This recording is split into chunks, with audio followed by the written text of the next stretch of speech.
So in this video, we will talk about the concept of slope of a line. And we've been graphing lines in our past few videos.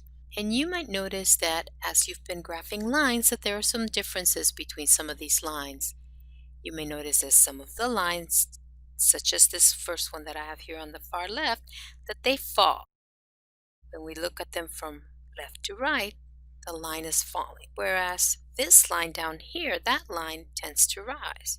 So that's a difference that these two lines have.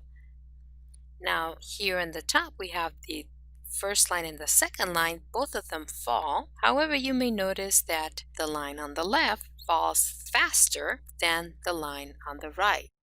You can tell that that line on the left is steeper than the line on the right. And this idea of a line being steep and of how steep a line is, how quickly does this line fall on the left as opposed to maybe this line on the right?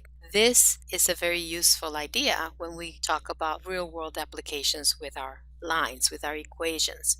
So we want to describe how steep these two lines are so that we can talk about how quickly the lines are changing.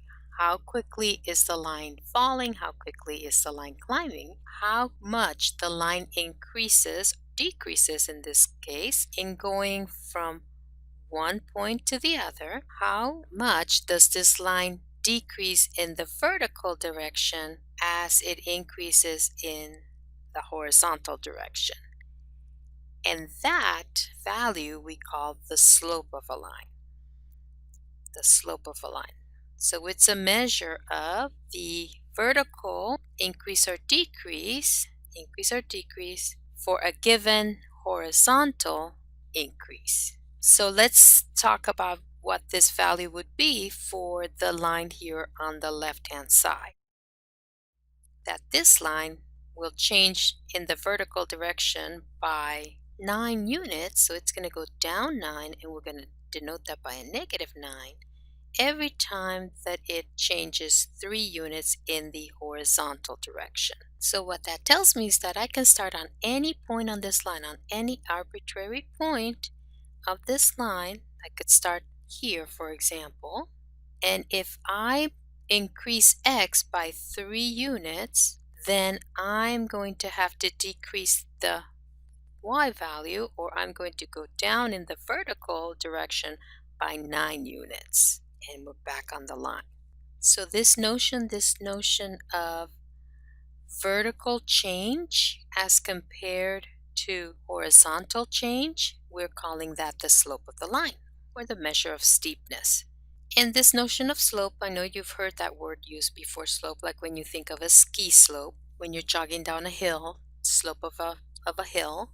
And let's take this idea again of vertical change with respect to horizontal change, and let's take a look at the bottom line. So in this line, starting here at this bottom point that I've got here, if I increase by 3 units in the horizontal direction, then I'm going to have to increase by 6 units in the vertical direction. And you may have heard these denoted as the words rise over run.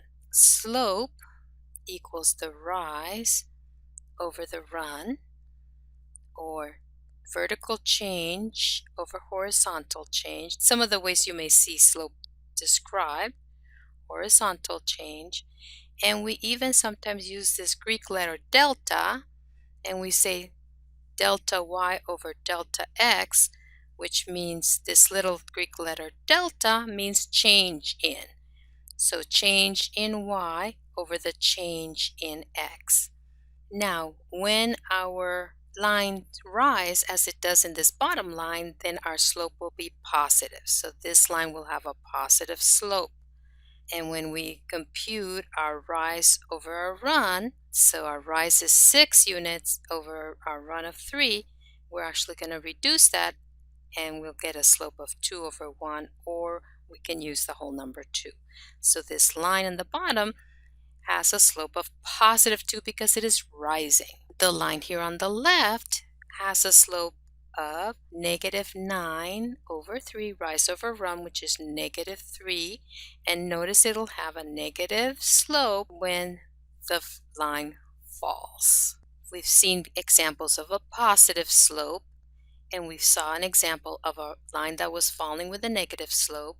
Slope of 0, as you can see from this graph here, those are going to be the horizontal lines. So all horizontal lines have a slope of 0. And again, we recognize horizontal lines, they will have an equation of y equals a number. Vertical lines have undefined slope. So the slope is undefined for a vertical line. Now let's take a look at some graphs and let's get more practice at computing the slope of the line if we have a graph.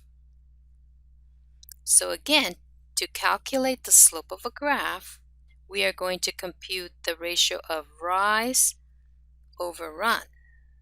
So in looking at this first graph, a good idea is to pick 2 points that are easy for us to count those units of vertical change or that rise and those units of horizontal range or that run without having to use fractions. So always look at your graph and pick 2 good points. For example, this one here, this y-intercept, 0, -5, that's a good one to use. But then the next point that lies right on, so that my coordinates are integers, is this one, right? So now I'm going to draw my rise and my run. So drawing the little slope triangle can be a really helpful tool for you.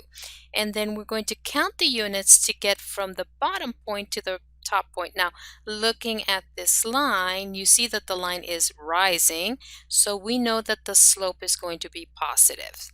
So that's something to be aware of, that our answer, our final answer, better be a positive number, right?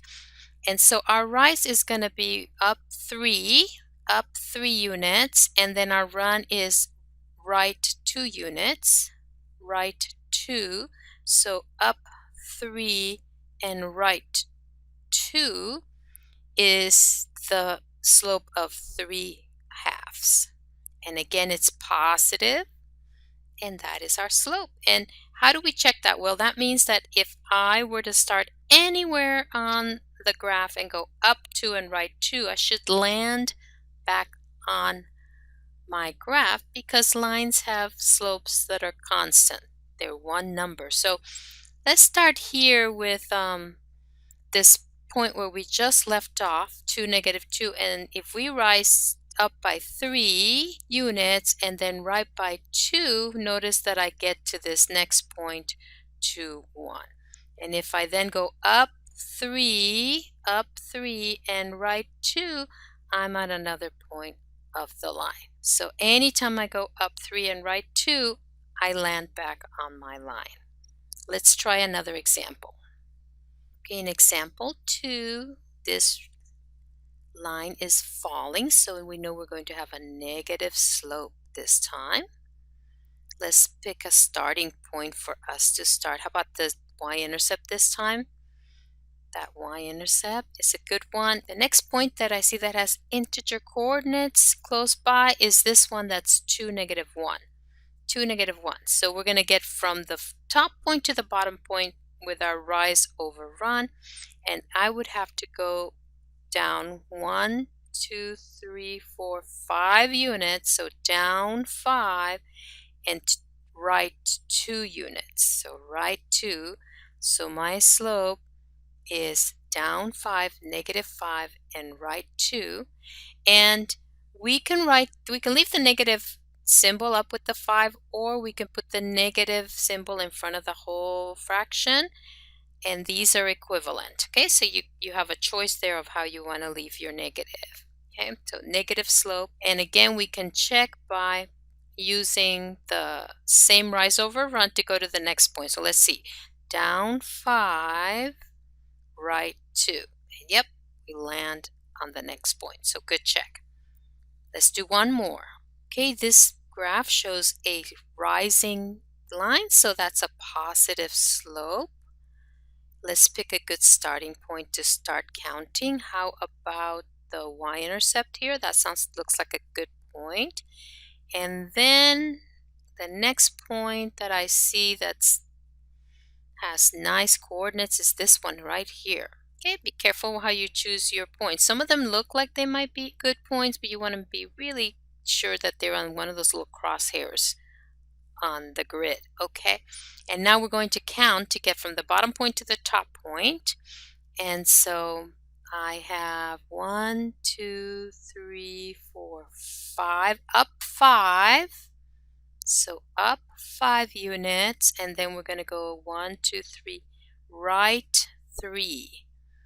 So our rise over run, M, is equal to positive 5 over positive 3, up 5, right 3, or 5/3. And you can leave the slope as an improper fraction. Actually, better to do that. Do not change to a mixed number. Okay.